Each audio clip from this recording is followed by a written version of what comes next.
లకి రవికి మేఘానికి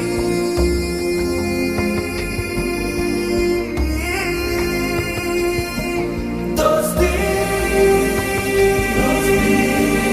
ఊహించని చిత్ర విచిత్రం స్నేహానికి చాచిన హస్తం